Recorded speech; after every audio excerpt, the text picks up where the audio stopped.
Hey everyone, Snake Superstar here, and today I'll be explaining to you guys what exactly is a bootleg, why it affects companies, and how to avoid bootlegs in the future if you haven't really made that mistake yet.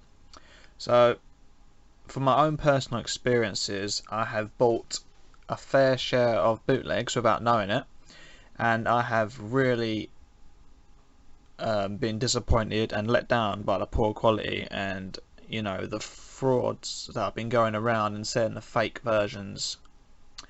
So a bootleg is basically an unlicensed cheap version, or you could say a knockoff of the official products that are created, and they take advantage of the popularity and value of the visual merchandise that the official companies make for us to give us the proper and decent quality that we deserve when we pay money to the companies.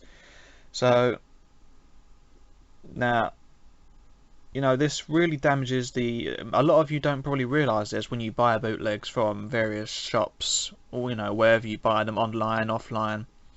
It actually hurts the business of official companies that are selling the genuine products to us, since the money doesn't go to them, it goes to the crooks instead, who are producing the unlicensed products. And it really damages the reputation of the company and the producers who work hard to give us the best they can give us for a value of our money. And people may say, well, I'm happy with bootlegs, that they look near enough the same, they're okay. But people who are passionate about collecting, they want the real thing, and they don't want like a cheap imitation. They want their money's worth. And it's and for the money, it's worth to go the extra mile just to go there, just to get the real product. It's definitely worth it. I mean, and when you get tricked, it makes you feel bad when you become a victim of fraud, and you feel let down, and you get tricked and fooled into buying a cheap imitation of the real thing. So it's only fair that you learn from your past mistakes and do some research on how to spot unlicensed cheap versions of the real thing. So I've got an example in front of me here. So this is an example in front of me. This is a bootleg I accidentally bought and I thought was official, and I'm going to show you guys 8 points to how to avoid bootlegs in the future. So number 1, check the box. If it's like cheaply made, really tacky, really wobbly box, that's the first sign of a bootleg. Also, photocopied images, as you can tell on this one, really poorly photocopied, dim images that look really badly photocopied and cheap is one major giveaway for this one. So also, second point is an official logo. Now, although this one does provide you with a apparently Good Smile logo, they are actually lying through their teeth, because this is not produced by Good Smile at all. It's put on here twice, Good Smile. So this is the thing you've got to watch. You see, these crooks now have found new ways of trying to trick us consumers into buying the fake shit, which you see in front of you, by pretending it's the official company's name and logo on the actual damn box. But what you guys have got to look out for mainly is an official hologram logos, and normally if it is official, it would either have it on the back or the top of the box with like a sticker saying it's for authentication and whatnot. So that's another point you've got to look out for. Not always, but normally if you rattle the box, which there's nothing in it, but when you normally rattle the box and there's a lot of rattling inside, that's another big giveaway you should watch out for. Also, the price. Now, price is a big giveaway also. This one cost me £35, and essentially this is worthless because it's fake. So paid £35 for this. Obviously wasn't happy when I learned it was fake. So yeah, keep an eye on the price. If it's too cheap, it means it's too good to be true. Okay. So let's actually go on to the figure now to show you guys what I can show. So with the sort of cheap imitations, you have to look out for if the fittings don't fit together. Now these little pieces here do not fit properly into this base, which is a pain in the ass. So that's another big sign of it being a bootleg. Obviously the design itself is a low quality. Now the companies who produce the unlicensed fake versions of the real thing will use a glossy paint, very glossy shiny paint, to make it look really good, which it doesn't. That makes sense.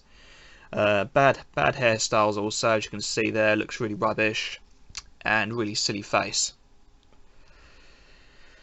You probably can't see it well on this camera, but the boot lining as well on the sides are wobbly and very rubbishly painted, so it's bad paintwork and just bad overall. Now another big giveaway is if it says made on China on the bottom, which this one does, which is there, it's upside down, you can see it there, probably doesn't zoom very well, it says made in China there. That means that's a big giveaway and that's a big warning sign, so definitely avoid at all costs if it just says made in Japan. Sorry, my bad, made in China. So sometimes bootleg figurines and even plushies nowadays and any other sort of even keychains, no one's safe. If they come with no box, that's a big giveaway also, so be careful of that. So yeah, I think that's about it for the actual figurine. Now I'm going to give you a list of the official and trusted online websites. I'll name them on here now, and then I'll do loads of links down the bottom for you guys below the video, which is going to be down below. So a few of them is Mandarake, Good Smile Online Shop, the Ami, Hobby Search, Hobby Link Japan, Big in Japan, and Big Bad Toy Store. Now they're the very few, there is many more out there that are trusted and they sell official products. So as I said, if you didn't hear me properly on here or anything, I'll leave the links down below for you guys to have a look on them websites. And so yeah, also avoid buying, especially Nendroids, avoid buying them online at all costs. You know, obviously on eBay, especially eBay, Amazon, because like I said, if the price is too cheap, it's too good to be true, and it is a lot harder to spot them online rather than in person in some cases.